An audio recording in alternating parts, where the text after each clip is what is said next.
saya akan mempresentasikan tentang patung Sura dan Buaya, yaitu landmark dari kota Surabaya. Nah, jadi langsung aja kita mulai. Nah, jadi di sini saya akan membahas yang pertama sejarah patung Sura dan Buaya, yang kedua deskripsi patung Sura dan Buaya, yang ketiga lokasinya, yang keempat tahun pembuatannya, dan yang kelima nilai estetika atau nilai seninya.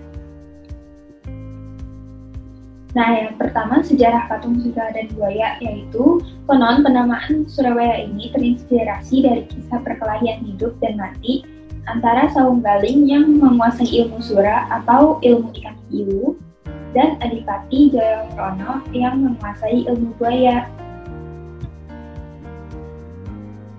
Nah, tapi nggak itu doang sejarahnya, jadi ada sejarah yang menurut legenda. Nah, kalau yang menurut legenda, konon di lautan yang sangat luas terjadi perkelahian antara hiu dan buaya yang membuat hiu kelelahan dan membuat kesepakatan pembagian wilayah dengan buaya, yaitu lautan untuk hiu dan daratan untuk buaya.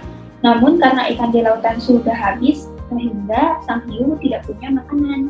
Sang hiu pun mencari mangsa di sungai yang merupakan daerah kekuasaan buaya.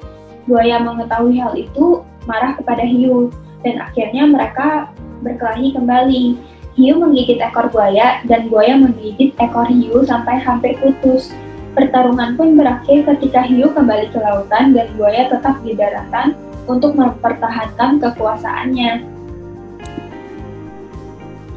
Nah, yang kedua ada deskripsi patung Sura dan Buaya. Patung Sura dan Buaya, atau bahasa Jawanya patung Suro lan Boyo, merupakan lambang kota Surabaya dan berada di depan kebun binatang Surabaya. Patung ini terdiri atas dua hewan yang menjadi inspirasi nama kota Surabaya, yaitu ikan sura atau ikan hiu dan baya, yaitu artinya buaya.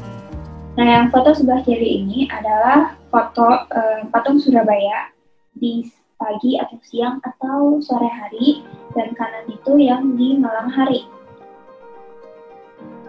Nah, yang ketiga itu ada lokasinya. Jadi, lokasi patung Sura dan Buaya ini ada di sini, benar-benar tepat di depan kebun binatang Surabaya. Nah, lebih tepatnya lokasi patung Sura dan Buaya ini adalah di Jalan Diponegoro, nomor 1B, Darmo, Kecamatan Wonokromo, Kota Surabaya, Jawa Timur. Nah, patung ini juga buka 24 jam, jadi kalian bisa ke sini jam berapa aja.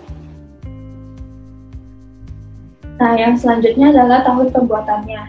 Patung Surabaya dibangun pada tahun 1988, dipahat oleh almarhum Sigit Margono dan dirancang oleh Sutomo Kusnadi. Jadi mereka berdua itu kerjasama. Jadi Pak Sutomo Kusnadi yang merancang, yang membuat sketsa patungnya, dan almarhum Pak Sigit Margono yang memahat, yang merealisasikan sketsa dari Pak Sutomo Kusnadi itu. Nah, yang terakhir ada nilai estetika atau nilai seninya. Patung Sura dan Buaya merupakan tempat wisata yang harus dikunjungi karena pesona keindahannya. Tidak ada duanya. Jadi itu maksudnya pesona keindahannya itu tidak ada yang bisa menyaingi gitu. Nah, ada 3 titik lokasi patung Sura dan Buaya ini di Surabaya. Di antaranya yang pertama adalah bantaran Sungai Kalimas, tepatnya berada di Taman Skateboard di Jalan Ketabang Kali. Yang kedua di Bundaran Jalan Tanjung Priuk. Nah, yang ketiga itu patung Sura dan Buaya yang di depan Kebun Binatang Surabaya. Nah, yang di sini, yang di depan Kebun Binatang Surabaya itu adalah patung yang paling terkenal dan yang itu juga yang menjadi landmark dari kota Surabaya. Nah, patung ini dibuat berdasarkan legenda yang menyebutkan bahwa buaya bertarung dengan ikan hiu. Yang seperti yang tadi udah disebutkan. Tapi meskipun mereka berkelahi, kedua hewan ini tuh masih hidup dan bisa selamat dari bahaya. Inilah yang menjadi inspirasi terbentuknya nama Surabaya, di mana Sura berarti artinya selamat atau jaya, dan Baya itu artinya bahaya. Jadi makna dari Surabaya itu adalah selamat menghadapi bahaya. Nah, jadi sekian presentasi dari saya. Terima kasih. Bye-bye.